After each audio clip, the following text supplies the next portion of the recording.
Well, hello everybody and welcome once again. Not playing the typical introduction today because it's a bit of a different show. At the beginning of this pandemic, I promised you to bring more content, more diverse content, and to think outside the box a little bit. So today is one of those episodes. If you've been listening to this show for a while, you know that I always say that life is a project and you are the manager. So today we're going to talk about the life aspect and life being a project. I hope. I don't know what the interview is going to be like because I haven't recorded it yet, but I'm hoping to get there. And to do that, I invited author S.D. Smith as a guest today. But before I bring him on, here's a little bit of a background. Okay, my wife and I homeschool our children, and we have done this since the beginning. So Laura is now 13, so it's been a long time. And part of our daily routine with the children is to what we call read aloud time. So every day, right before bedtime, I spend about 30 minutes reading. And over the years, we've gone through many, many books, including a lot of the classics from C.S. Lewis and Jules Verne, Lewis Carroll, and many, many other books. Last year, a friend of ours suggested we read a book called The Green Ember. And we looked into it. It sounded different, something about rabbits with swords and fighting birds and wolves. And it came with such good recommendations that we decided to give it a go.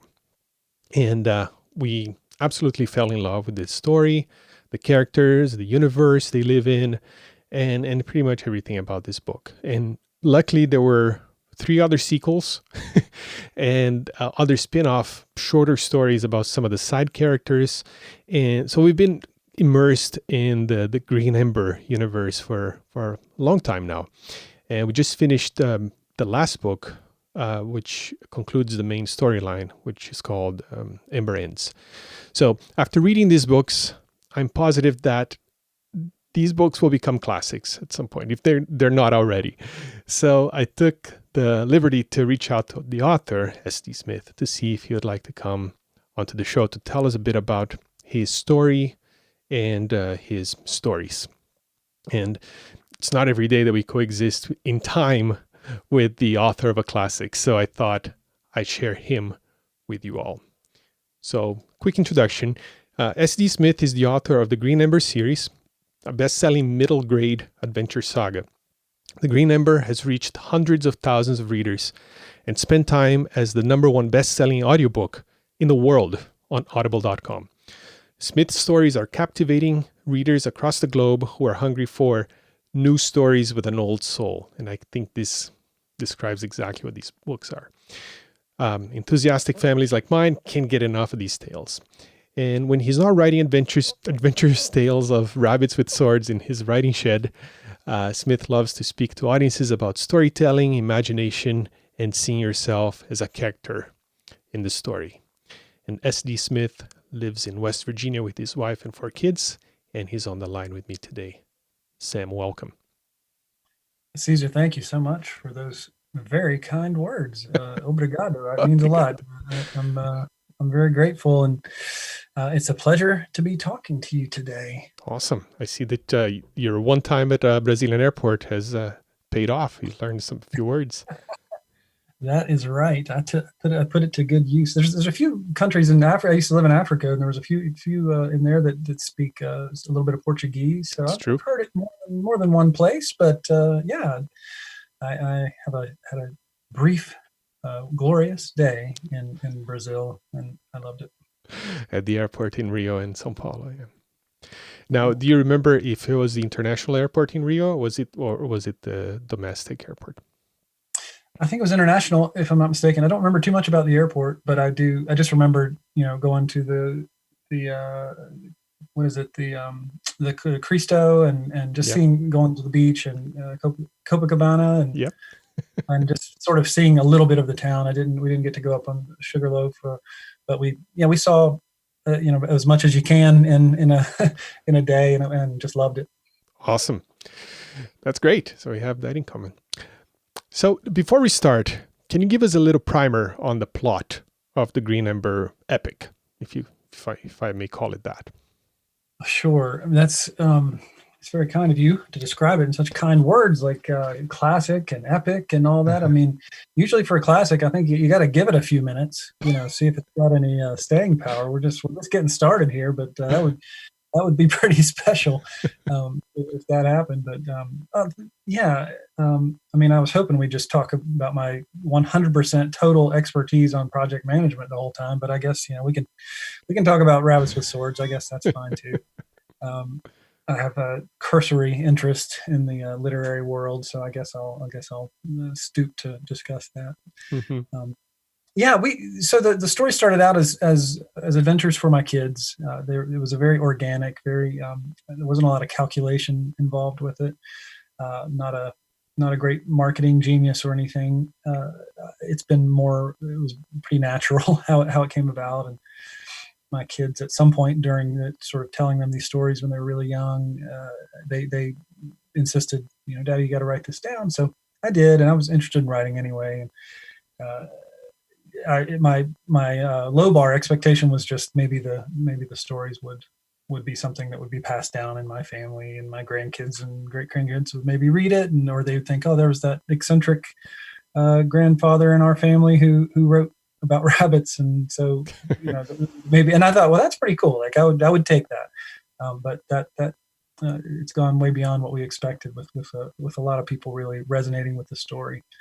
And the story itself is about a couple of rabbits, primarily a brother and sister, a sister and brother, older sister, younger brother, Heather and Pickett, and they get sort of caught up in this big adventure, misadventure maybe, with and finding out more about how broken the world is, and what's every sort of fantasy, every good story, in my opinion, has some kind of a fall at the beginning, and has some kind of a, like, what's wrong with the world. You make this sort of contract with the reader to tell them, like, this is what's wrong, and if it's compelling, that helps. And so they're sort of discovering that, and we as readers are discovering that through their eyes, like what's wrong with the world, and they kind of find out that it has something to do with their family, and it's a little bit, it's kind of devastating news for them, and they feel responsible in some ways, and they also have they have a part to play in putting things right. And it's not always the very central role, but it's important, and they're part of this sort of movement to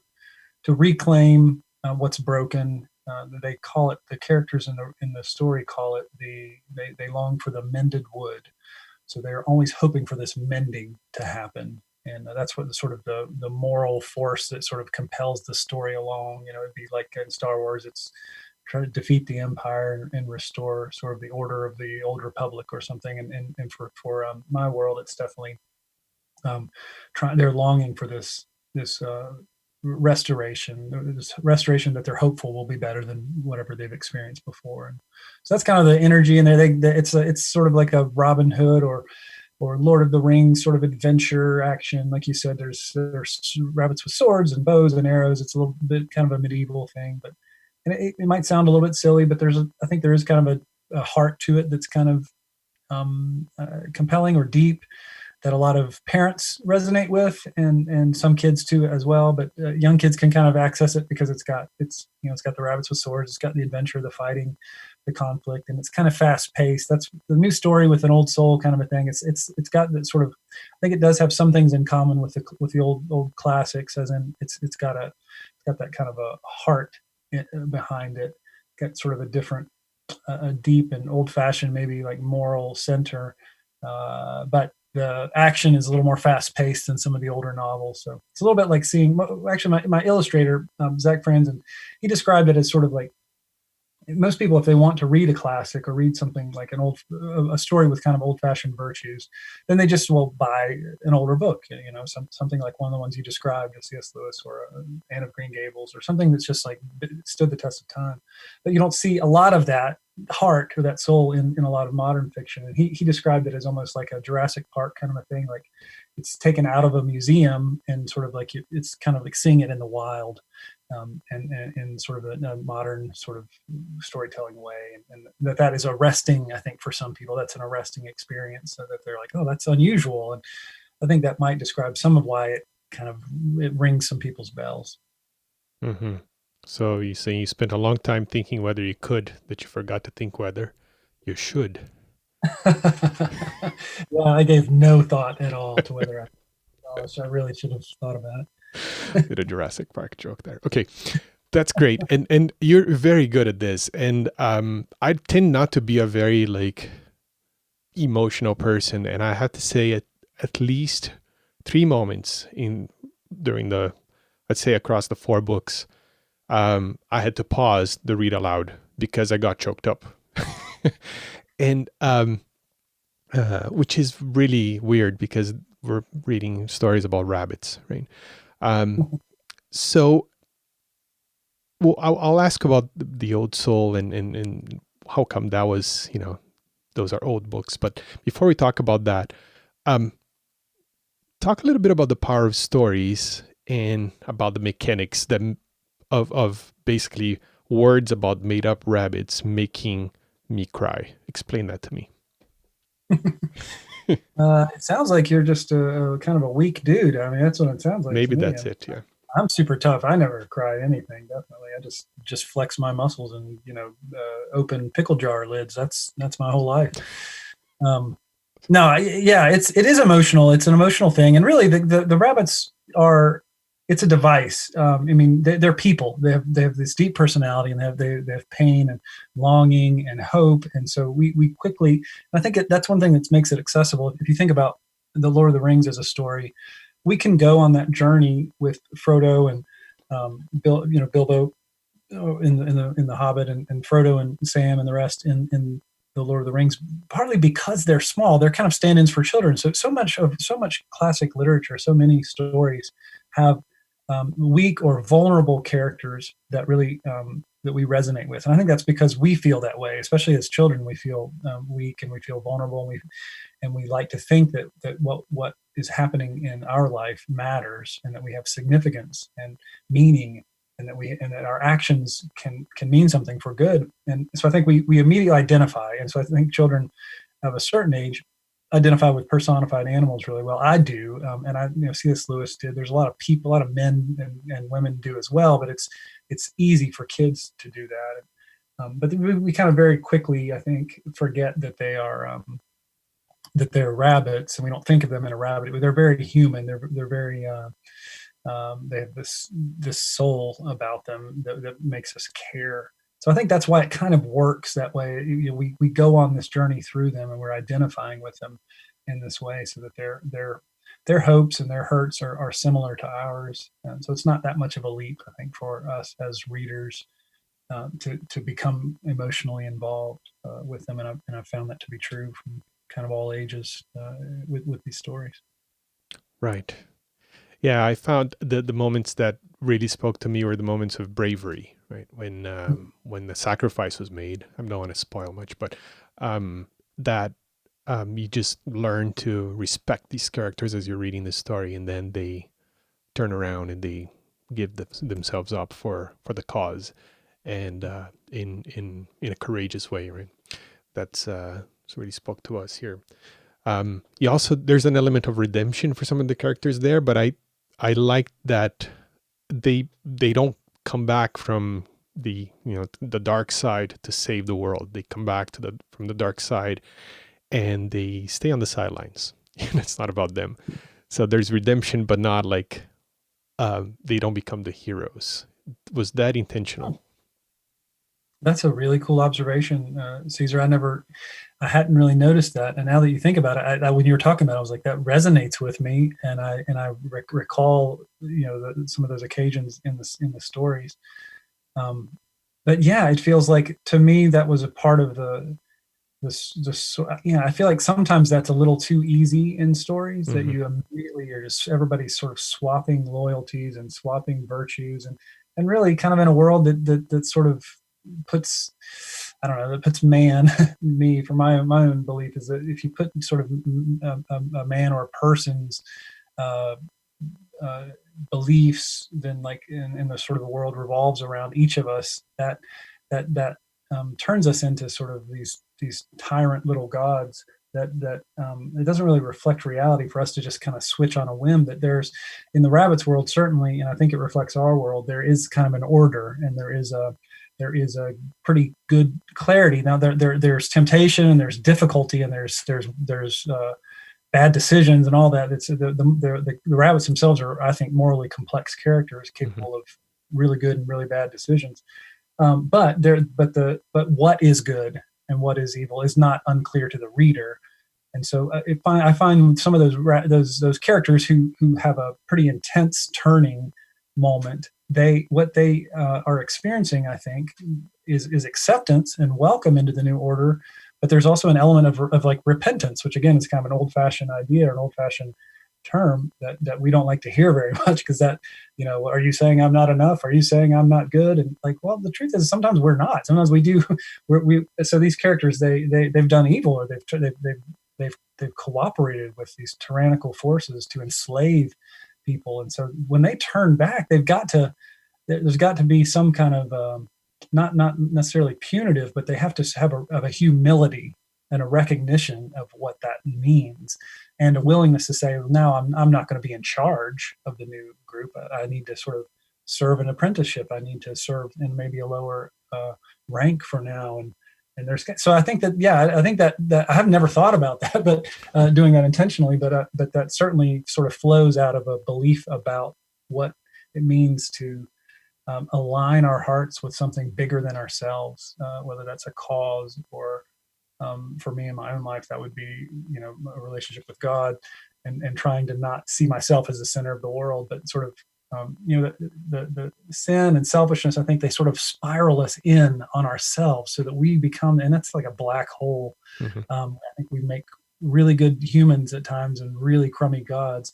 But integrity and humility and gratitude, those help us spiral out, like out to others, to see others. And I want to reflect that in these stories. I'm not trying to teach a moral lesson or anything. It's not a trick. It's not a secret sermon or anything. But it does reflect sort of the worldview that I embrace, that I feel like has embraced me, and it reflects the reality in a way that I hope is honest, because I really want to tell honest stories to kids. I don't want to tell stories that sort of lead us to believe that things that aren't true about the sort of the order of the universe, if that makes sense. That does, yeah.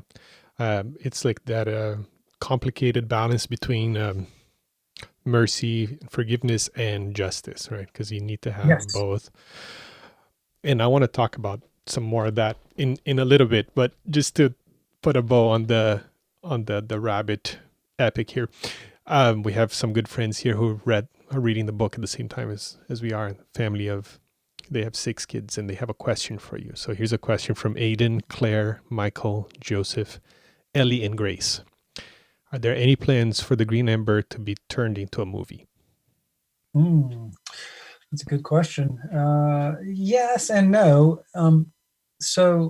We have had inquiries, and we've had some opportunities that we've turned down because it didn't feel like the right necessarily investment or the right stewardship of the project. And but we are kind of talking to and in communication with some folks who are really excellent and excel at that. We've kind of got a little bit of a team together, which I believe is a pretty excellent team, but we're missing a few members of the team around like funding and distribution, that sort of thing.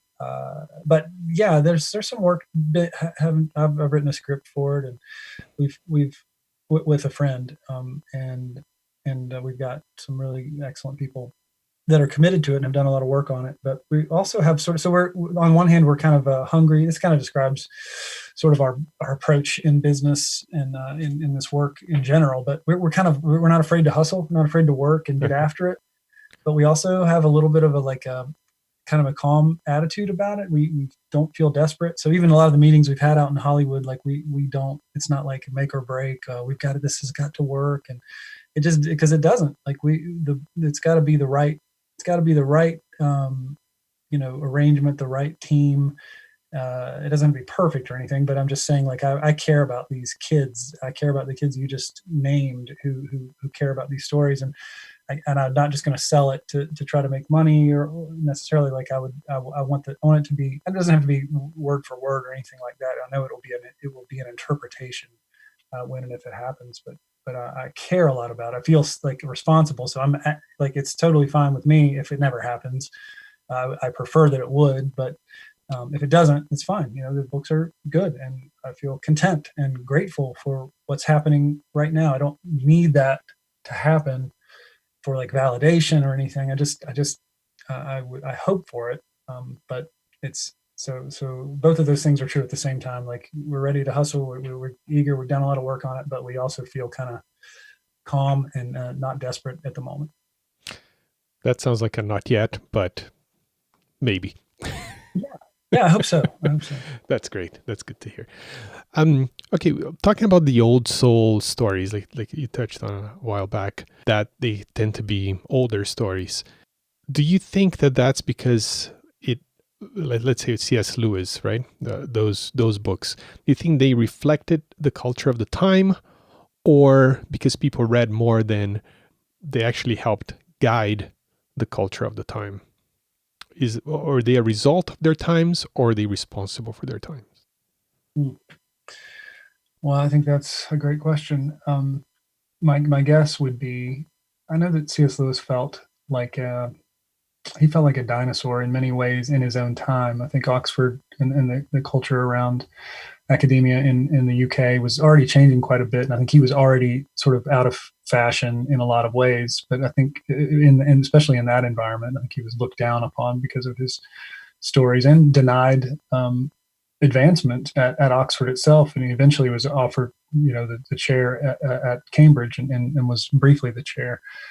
Held a chair there for a little while, but I think what happened was a lot of ordinary people really resonated with what he said and what he wrote, particularly in the Narnia books, that have just sort of been transcendent in many, many ways.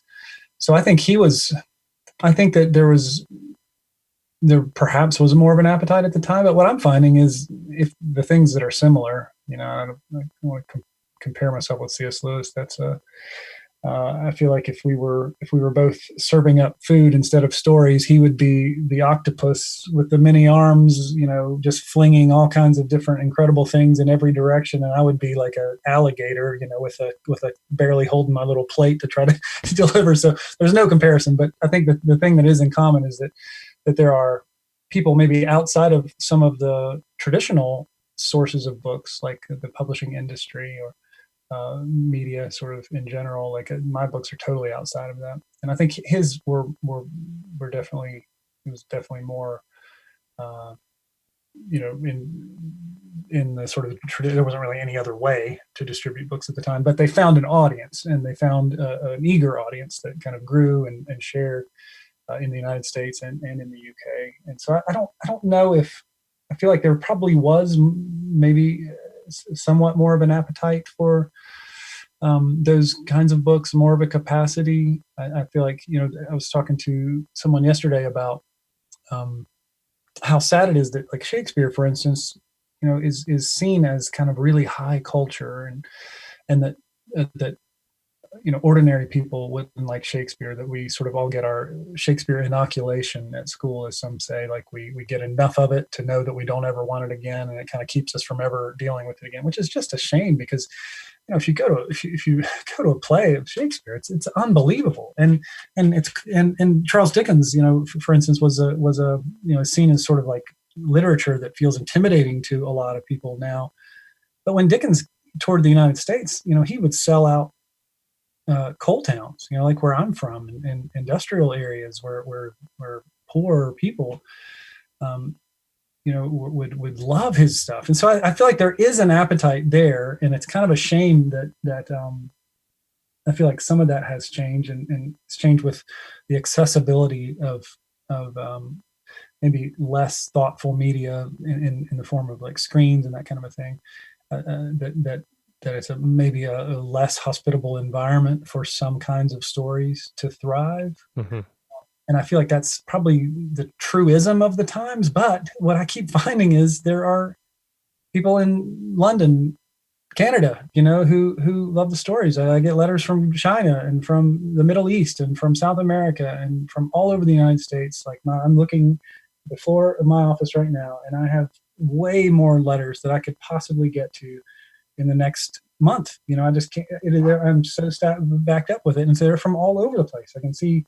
It's like so. It's just that's amazing to me. So something is happening. There's some kind of resonance that surprises me, and I find there are more families like my family, like your family, that just surprises me that people would care about something like this. But there are, and thank God for like the internet and podcasts and that kind of thing. We've got this vehicle where it's easier to reach those folks. We don't have to go through gatekeepers that are saying like no to this, no to that. The fashionable sort of maybe elite of the media don't have to approve. They don't even know I exist.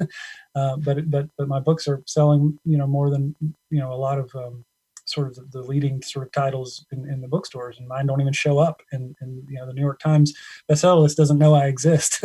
And that's kind of a cool. I love that. I kind of like that. It's sort of as someone from West Virginia, as kind of an underdog and like a country sort of folk culture kind of a person. That appeals to me. I like sort of the guerrilla aspect of that. That makes it a little bit fun for me. That's cool. Yeah. Interesting, because you mentioned Shakespeare. Shakespeare used to be a popular thing, right? Yeah, I went to London last year for the first time, and I went to the Globe Theatre there and watched one of the plays, and you just got that vibe that this was for peasants. just stand there in front of the stage with no chair to sit on, no roof over your head, and it was raining. It's like, okay, this is not for the nobility. Yes, and isn't that, and our level of literacy has declined significantly, not necessarily from Shakespeare's days, but that's not uncommon for people to read Dickens and Shakespeare regularly, and it's now that seems difficult, and part of that's because of the anachronistic terms. I get that, but it's just a shame. It's a shame because wow, what a rich gift. Yeah, that's cool. And with social media and stuff, it's almost like a Darwinian survival of the fittest, and basically whatever appeals to the human spirit tends to rise to the top and become popular, like what you're doing, right? So we don't need the media or somebody deciding what it is that we're going to be exposed to, but the good things, they tend to survive and go from word of mouth, and if they deserve to succeed, they succeed. Okay. Yeah, it feels like a really cool playing field to be. It's got its own challenges, and our challenge is not scarcity, but it's like ubiquity. It's we've got abundance. Right. That's a different challenge, but I would rather have that one myself.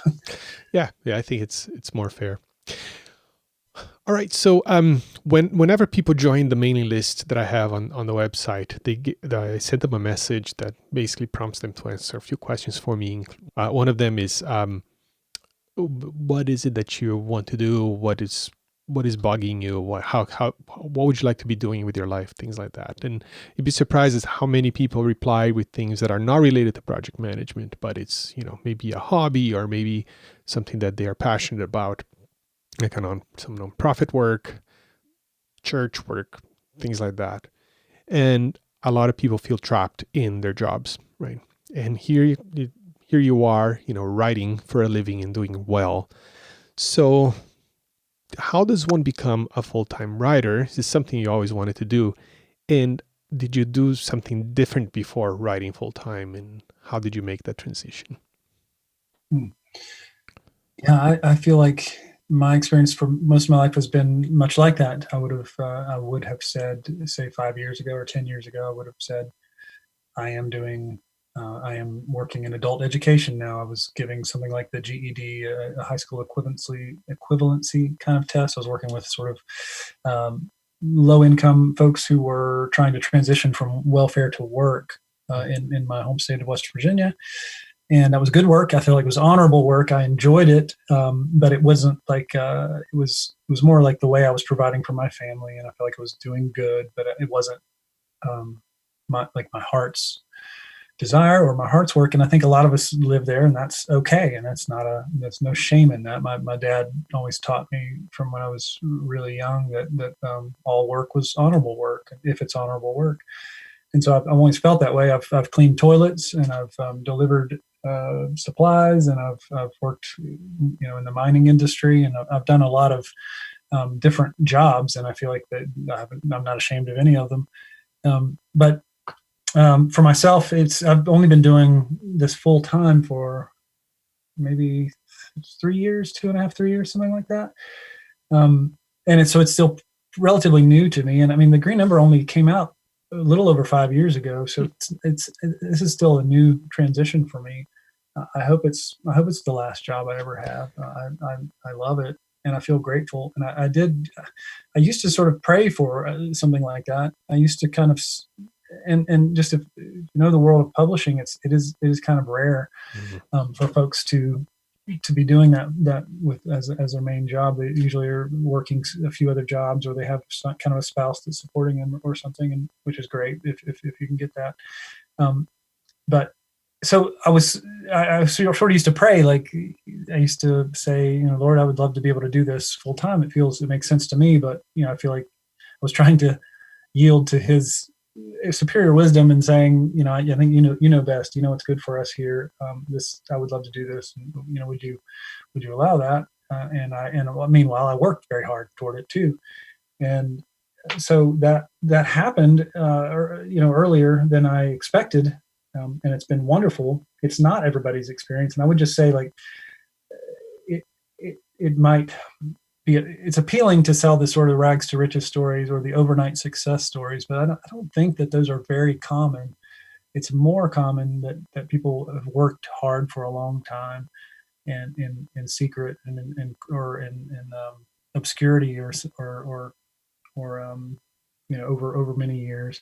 So I did that. I worked really hard and wrote. And when I wrote the Green Ember, for instance, the first book that came out, it's I'm astonished that it ever made it out at all, because life was so hectic at the time. I was working 2 jobs, and my father was very life-threatening illness. He had pancreatic cancer right in the middle of that, and I had a very, very young family. I was involved with my church. I was coaching soccer. I had no margin at all, really, to speak of. And yet this book, emerged from that period. And it's kind of incredible to me that it's not much worse than it is. It's like a first book, and I'm kind of like, oh, some of the parts I'm like, ooh, I think I've gotten a little better, hopefully, as a writer, as you do. But I'm just grateful that happened. But there was a combination of kind of working hard, and for me, it was important to sort of yield that my life and that work up to God, and to kind of be aware that, I think a lot of us we want to, I want to change the world, and I want to, and I think that's a noble sort of idea in a lot of ways. But Hitler changed the world, and a lot of we're capable of doing a lot of things that aren't exactly best. And we look back on our life and we see some mix, some good, some bad. And I want to have the disposition. I don't always have the disposition, because I, like everybody, I struggle with pride and fear and all those kind of things that are not the noblest part of being a human. But I want to have the disposition of humility to say that this is what I want to do, and I want to hear from wise counselors. And am I really gifted at this? Is this something I should pursue? But I want to be bold about sort of pursuing that, and hustling, and not being afraid. And I would recommend that as a posture. If someone's wanting to become a writer, or wanting to fulfill a lifelong dream to open a dance studio, or to work full-time in ministry, or another kind of a nonprofit, or work with the homeless, or the hungry, or the fearful, or will go into mental health, or this, whatever it is. I feel like for me, there was like a stubborn persistence, a stubborn, humble-hearted persistence, I hope. And I feel like it's very, very important to have.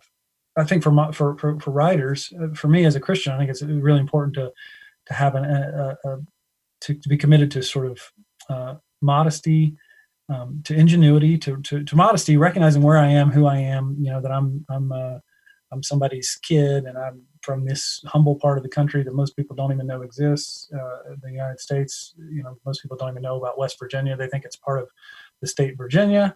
And so we're like really overlooked. But to sort of like remember who I am, what I am. I'm a dad. I'm a husband.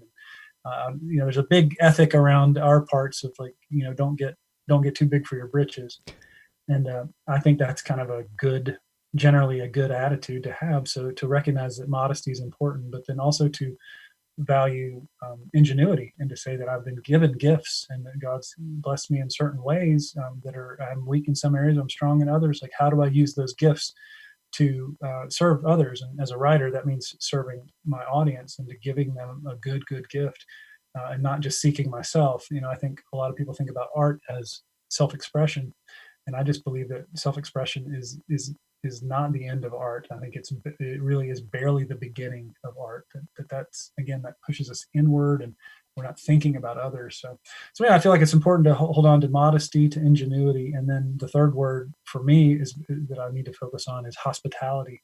That I want to, like I was saying, that I want to make something that is hospitable to others. That's a gift. That's not just about expressing my rage or my discontent.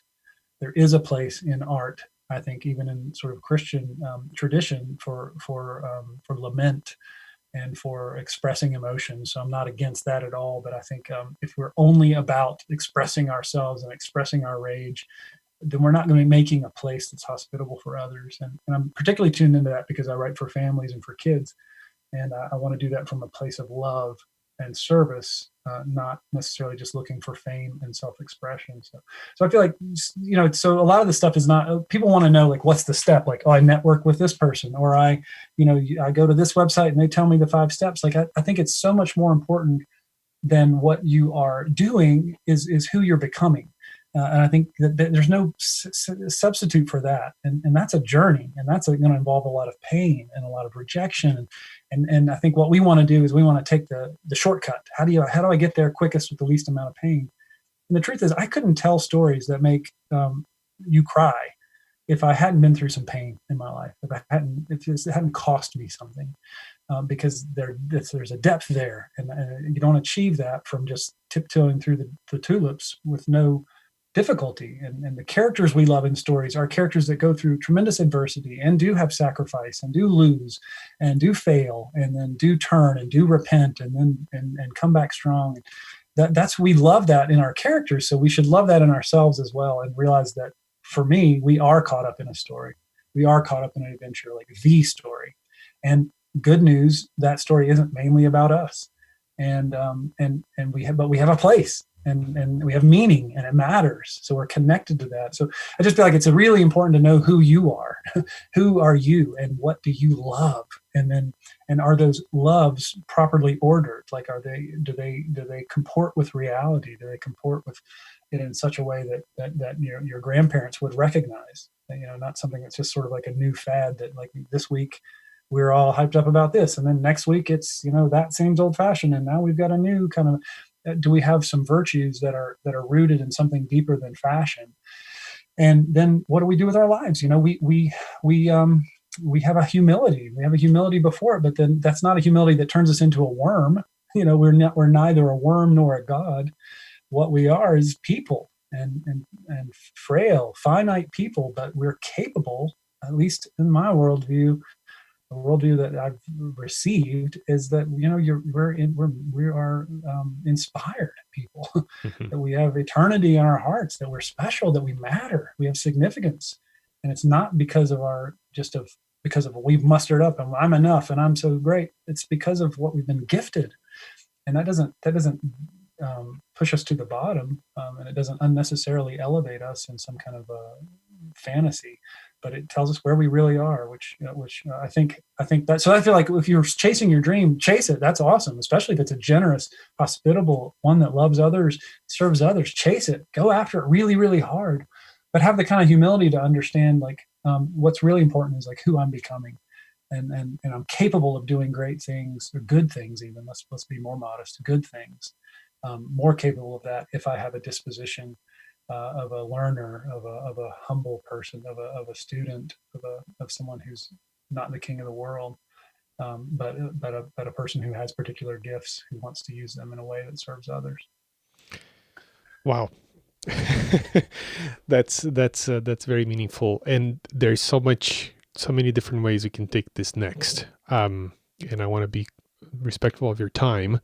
But I'm glad that you touched so much on, I call it the third dimension. It's like, religion and purpose and things like that. I took I don't know if you're familiar with Strengths Finder from, Yeah. yeah. So it's, for those who don't know what that is, it's like a personality test, I guess, that a lot of businesses have their employees take, and they come up with several themes. One of my themes is called connectedness, and it says that connectedness is a theme for folks who have faith in the links among all things. They believe that are few coincidences and that almost everything has a meaning, right? And I remember reading that and thinking, doesn't everybody feel that way?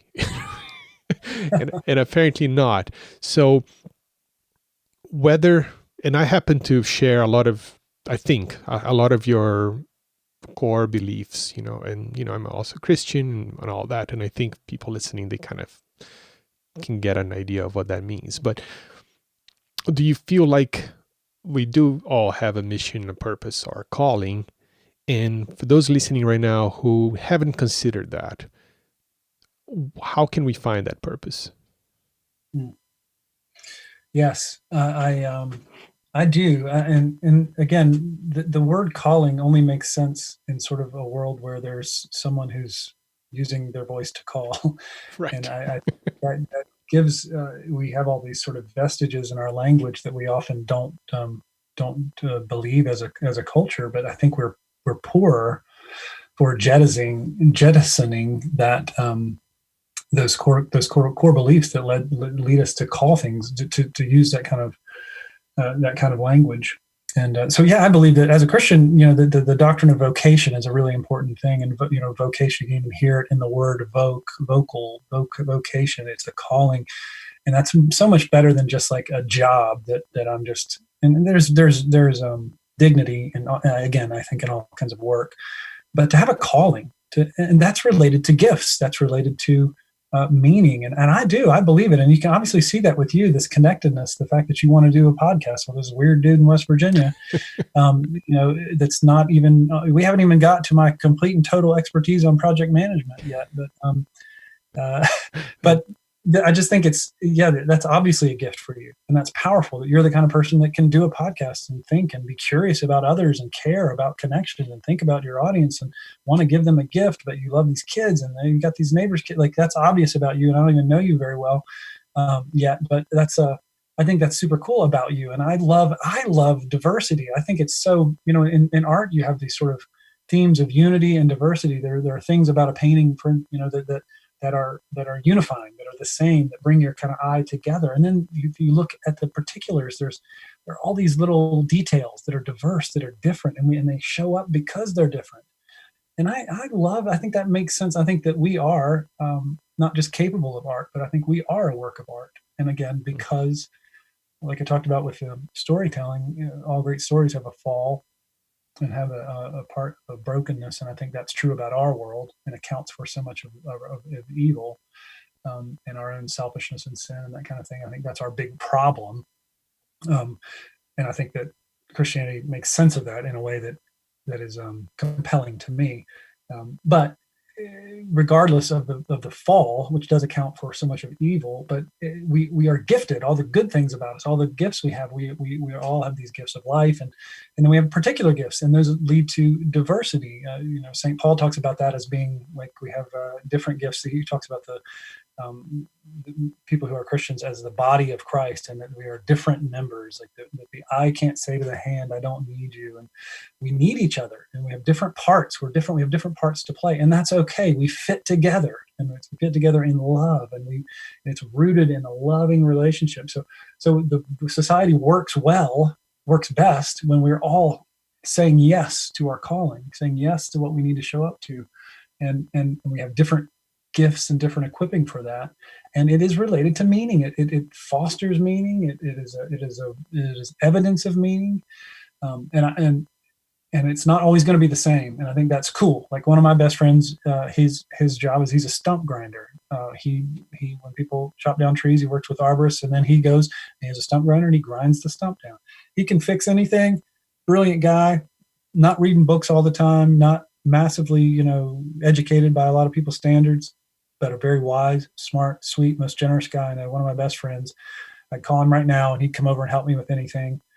And I hope he likes to think I would do the same for him. We're different, but we fit together, and our little community needs both of us. And I'm not more valuable because I'm a super famous, awesome author.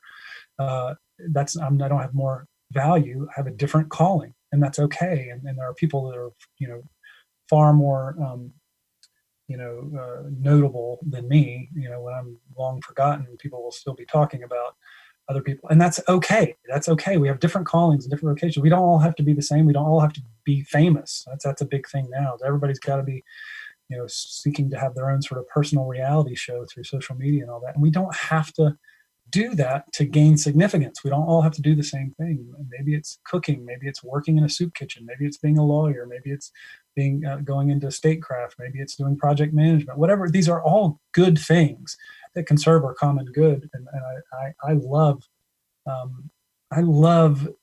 when I see like more modest callings, so to speak, being valued in a way. And I think one of the great failures of modern culture is an inability to sort of value different kinds of gifts. The gift of being a child, the gift of being a mom, the gift of being a dad, and how much we need different kinds of callings. I feel like that's one reason why people do like old-fashioned stories sometimes, is they see a kind of order. And again, is it perfect? No, because you might have a culture that has an order of one kind and is condoning slavery or something on the other hand, and something wicked. So we're all fouled up and we've all got problems. But I think we do long to see order and for life to fit together in a way that makes sense and is generous. And so, yeah, I'm a big believer in this sort of different giftings, and I like it. I'm like, bring on the difference, bring on, I love it when I meet a man who's like, so, a friend like my friend Bill, who just like can walk circles around me in a subject. Like I don't think I should, there's part of me, the sinful, selfish part that's like, oh, envy, or that kind of stuff pops up. But the better parts over there are like, wow, I'm so glad he's so good at this, and I'm so glad we're friends. And that just feels like a more healthy disposition toward community and toward the world. I don't know. I feel like every time you ask a question, I just get into this long speech, and I apologize for that. When are we going to get the project management, man? I think that's going to have to be for our second conversation. When are you going to find out that I don't know anything about project management? That'll be my turn to run circles around you, because I felt like you were, because I'm a writer too, but nowhere near close to being as good as you are, and I needed lots of editing from several people. So me too, man. Me too. Gosh, you wouldn't believe the state of, holy cow. I cannot believe it's possible for one man to make so many mistakes. And when I get back my first edits, I'm like, how did I accomplish this? This must be a new record. It's unreal. That's awesome.